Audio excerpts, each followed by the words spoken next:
ধর তোমরা যে খাবার টাবার সব অ্যাভেলেবল সাজানো আছে এরিয়ার মধ্যে প্রচুর খাবার, তুমি তো মুখে ভালো কিছু খেতে পারছিস, কী হবে এই খাবার দিয়ে কিন্তু লাভ হবে।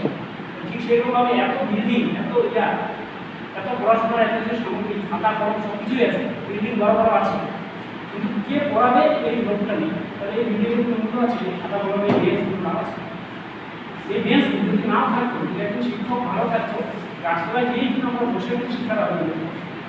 মানে সমস্যাটা হচ্ছে শিক্ষকের অভাব, প্রচুর পরিমাণে শিক্ষকের অভাব। শুধু একটা স্কুল নয়, তোমরা হয়তো ভাবছো যে কত আমাদের এই স্কুলের শিক্ষক করবো, এরকম না। আমার বাড়িতে হলদিবাড়িতে, আমাদের হলদিবাড়িতে প্রায় 10টা স্কুল আছে, 10টা স্কুলই শিক্ষক হবে। কারণ একটাই, সেটা হচ্ছে শিক্ষকরা বের হয়ে যাচ্ছে, বয়স হয়ে গিয়ে নানান কারণে বদলি হয়ে যাচ্ছে, অন্য স্কুল চলে যাচ্ছে, কিন্তু তার পরিবর্তন যে শিক্ষককে নিয়োগ করা উচিত সেটা কিন্তু করছে। তবে এটা করছে না কেন, কারণ তো থাকা উচিত।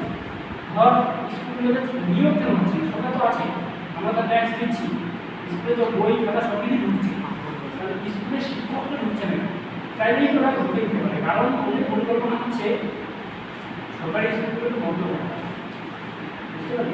তাহলে এখানে যদি আজকে এই স্কুলটা বন্ধ হয়ে গিয়ে পাশে যদি একটা বেসরকারি স্কুল হয়, তাহলে যারা যারা করতে পারবে কিছু নেই। তার মানে এখন যদি সব সরকারি স্কুল বন্ধ হয়ে যায়, যতগুলো বেসরকারি স্কুল ছাত্র আছে সব সরকারি স্কুল বন্ধ হয়ে যায়, বেসরকারি স্কুল ছাত্র সংখ্যা এগুলো আরো বাড়বে। ধরো বাবা এখন পারছে না পড়াশোনা করা, কিন্তু যখন স্কুলই বন্ধ হয়ে যাবে সব সরকারি স্কুল, তখন দেখতে চেষ্টা করবো কিছুদিন করবো। তাহলে সরকার চাচ্ছে যে সব সরকারি স্কুলের পরিকাঠামোকে একটু নষ্ট করে দিয়ে সব ছাত্র বেসরকারি স্কুলের দিকে যেতে পারে। সরকার মানে এই শিক্ষা ব্যবস্থাটাকে পরিচালিত করতে বা পরিচালনা করতে চাচ্ছে, ঠিক আছে। যারা কি পরিচালিত করতে চাচ্ছে, সে রাজ্য সরকারি হোক, কেন্দ্র সরকারি হোক, তারা চাচ্ছে যে তারা রাস্তাঘাট বানাবে, মদের দোকান করবে, ব্যবসা করবে, দুর্নীতি করবে, তারা এমনি করতে চাচ্ছে। তোমরা খবর শুনেছো যে ইতিমধ্যে প্রচুর শিক্ষক নিয়োগের দুর্নীতি হয়েছে। তোমরা এখন শিক্ষক নিয়োগের দুর্নীতি হয়েছে, এটা যারা ফাইভে পড়ে তারাও জানে, যারা প্রাইমারি স্কুলে পড়ে সেই বাচ্চারাও কিন্তু জানে, কারো অজানা নেই। কারণ এই ব্যাপারটা ব্যাপকভাবে হাইলাইট হয়েছে যে এমন কোনো ছাত্র নেই যে ছাত্র হিসেবে একটু খবর রাখে, সে যে কোনো ক্লাসেই করছে, ছোটো বাচ্চাই হোক, সবাই কিন্তু সবার কাছে কিন্তু এই জায়গাটা তাই জায়গাটা পৌঁছে গেছে। আমাদের রাজ্য জুড়ে বিরাট বড় একটা শিক্ষক নিয়োগ, শিক্ষকের দুর্নীতি হয়েছে। ফলে এই যে শিক্ষক নিয়োগের দুর্নীতি মানে এটা বিরাট বড় একটা ক্ষতি আমাদের শিক্ষক। ধরে নাও আমি একজন শিক্ষক, আর এই দাদা ঘর পড়াশোনা করেছে, আমি করেছি, ঠিক আছে। এই দাদা ঘর খুব সুন্দরভাবে পড়াশোনা করেছে কষ্ট করে, এই দাদার মধ্যে যতটা জ্ঞান শক্তি, যতটা চিন্তা শক্তি আছে আমার মধ্যে কিন্তু ততটা নেই। এবার চাকরি পরীক্ষায় গিয়ে এই দাদার যোগ্যতা আছে, যথেষ্ট যোগ্যতা আছে, আমার কিন্তু যথেষ্ট যোগ্যতা নেই। একজন ছাত্র একটা ক্লাস মানে 80-90 জন 100 জন ছাত্রকে পড়াতে হবে, 80-90 জন ছাত্রকে তাদের মতো করে তাদেরকে বোঝাতে হবে। এই লক্ষ্যটা আমার মধ্যে নেই, কৃষ্ণদার মধ্যে আছে। তো চাকরি পরীক্ষায় গিয়ে দেখা গেল যে আমি 10 লাখ টাকা দিয়ে আমি চাকরিটা নিলাম, কিন্তু কৃষ্ণদার হচ্ছে যোগ্যতা রয়েছে, কিন্তু কৃষ্ণদার কাছে টাকাটা না থাকার ফলে কৃষ্ণদা কিন্তু চাকরিটা দিল।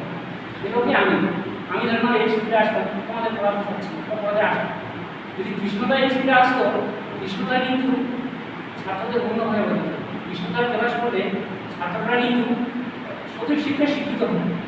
আমি যখন ঢুকবো আমার মধ্যে তো সেই যোগ্যতাটা নেই, 80-90 জনকে ছাত্রকে কীভাবে মেনটেন করতে হবে, তাদেরকে কীভাবে বোঝাতে হবে, সেই দক্ষতাটা তো আমার মধ্যে তৈরি হয়নি। আমি নিজেকেও নিজে নয় সেরকম তৈরি করিনি, কৃষ্ণদা কিন্তু তৈরি করেছি, কিন্তু কৃষ্ণদা সেই সুযোগ নয়, ওদেরকে যে টাকা নেই। ফলে আমাকে নিয়ে যদি আমি স্কুল পরিচালনা করি, আমি যদি ক্লাস করি, তাহলে আমার যতটা চিন্তা শক্তি আমার মতো করি সেই ছাত্ররা শিখবে, তাহলে কী আছে তার শিক্ষার প্রতি ছাত্রদের। ফলে এই শিক্ষকের যে একটা বিরাট নিয়োগের দুর্নীতি হয়েছে, ফলে এই দুর্নীতিবাদ শিক্ষকরা যারা টাকার বিনিময়ে চাকরি নিয়েছে, তারা কোনো না কোনো স্কুলে ঢুকছে, এখন চাকরি করছে। ফলে তারা যে শিক্ষাটা দিচ্ছে সেই শিক্ষাটা কিন্তু তাদের ভিতরে শিক্ষা নাও।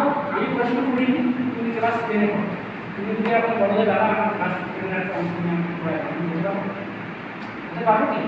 পারবো না।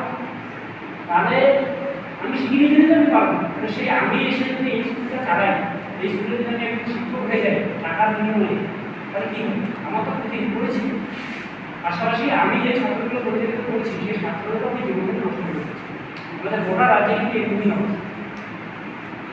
শিক্ষকের ব্যাপারটা গেল, শিক্ষক নিয়োগে বিরাট বড় দুর্নীতি প্রত্যেকটা স্কুলে। তোমরা যদি খবর নিয়ে দেখো যে প্রথম আমাদের স্কুলেও সেরকম কোনো শিক্ষক থাকতে পারে যে হচ্ছে টাকা বিনিময়ে